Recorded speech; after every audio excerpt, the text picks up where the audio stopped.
And now I'm talking to Colm Ashe, the volunteer coordinator with Nurture Africa. Colm, how's it going? Colm, we're here at the your volunteering event in on Parliament Street. Could you tell us about Nurture Africa and the work that you do in Uganda, please, and about your information day today, please? Sure. Well, I suppose Nurture Africa began in 1997. Our CEO Brian Iredale took some time out from what he was doing to do some cycling in Africa, and when he got to Uganda he fell in love with the country and was struck by the number of young children that weren't in school. He did a bit of digging to find out why, and he found out the main reason behind this was the prevalence of HIV. So he began mobilising friends and family at home to send money to sponsor children in school, and over time this grew into A to Z Children's Charity, which was formed in 2003. A to Z underwent a rebrand a number of years ago, and it's now Nurture Africa. It has grown hugely since he began. We've over 50 full-time staff on the ground in Uganda and 4 here in Ireland. The work that we do is based around HIV, so it's getting children into schools. If they're affected by HIV themselves or their parents or guardians, they're brought onto the healthcare program where they receive free access to life-saving drugs. The children are brought into school, and then we also have a sustainable livelihoods program, which is about economic empowerment for the parents or guardians of the children, where they're given small business loans and business training, and encouraged to start up their own business and earn money for themselves. Yeah, that's amazing. You have 50 full-time staff in Uganda, and you're an Irish NGO, are you? That's right, yeah. We're an Irish NGO. Obviously, the base of the work is in Uganda, so the staff here are based around securing funding, mobilising volunteers for our volunteer programme, which takes place in the summertime as well.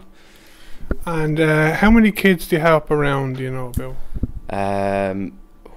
Hundreds or thousands? Oh, there'd be a number of few hundred, yeah. I can check the figure for you. Okay, yeah. So the targets for this year were to support 600 HIV positive children and 700 HIV positive parents or guardians in accessing treatment for their condition and care. 15,000 vulnerable children access free primary education, and we support 527 individual school children with their education in pilot projects in a whole schools approach in Uganda. And this is primary school, is it? Mostly primary, but we do continue to support some children as they go into secondary and also third level education. And we're also starting to support children who mightn't be as academically minded, do some vocational training as well. And what is Uganda like? I've never been there. Is it a nice country, or what's it like? I visited Uganda this October for the first time, and I must say I was blown away by its beauty and the just openness of the people. They're just really, really welcoming. It was my first time in Africa, so the first 48 hours there's quite a bit of adjustment, but you really, really settle in quickly because the people are just so welcoming. Yeah, you're surrounded by poverty. It is, at the end of the day, one of the least developed countries in the world.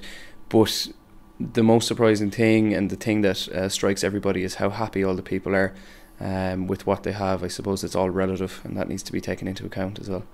Yeah, and I was looking at your website, and you have a health centre, and it's an amazing building, isn't it? Yeah, that's right. The health centre is a real hive of activity. When our volunteers are there, that's the kind of hub where we would be every day. There's actually a large extension onto the health centre opening next year, so we'll be opening a number of new areas like prevention of mother to child transmission of HIV and some more in-depth laboratory work. So yeah, it's a real hive of activity. It's amazing to see. And did you fund that yourselves, like get funded from Irish Aid, or was it a cross funded, or do you know? There was a number of different funders for that programme. I'm not actually sure exactly where the funding. No, it's amazing to see Irish money going into like investments like this, like tangible investments that you can see. Like the building is beautiful, like, isn't it? Yeah, it's a really beautiful building. I think we've secured funding from a number of different funders. Some will fund the construction, while others only fund the projects themselves. So, yeah. And could you just tell us about your information day today, please? Yeah, so we have 5 people come in today who are interested in volunteering with us, all from different backgrounds. We take nurses, teachers, and then also professionals from any background on our volunteering programs. We have trips in July, August and October. So it's just basically running over what the volunteers will do during their time in Uganda and letting them know a little bit about the country and the work that we do while we're there. And I know you still go into the Irish colleges, don't you, and have like information stands and all. Like. That's right. Yeah, we have a large student focus as well. So my colleague Gavin looks after the student recruitment. So he's currently working in 7+ colleges around the country, recruiting students for the student placement in June. And for young people, well, do you have to be a young person to go? Like, can you be any age? No, yeah, we take people from any background, any walk of life, and any age as well, from students up to people in their 50s, 60s, even 70s. It's more about if the person themselves feel they're a right fit for the organisation, then I don't think there's any reason why they can't come and contribute their time and energy. And are you looking for people that have certain skills, like qualifications, or? Sure. As I said, we take specifically nurses and teachers, but as I said, also we take people from any walk of life. So we have a general skills volunteer program, so anyone can take part in that. And if you feel you have a certain skill or background that can be applied while you're in Uganda to help a certain area of our work, then we definitely look into facilitating that.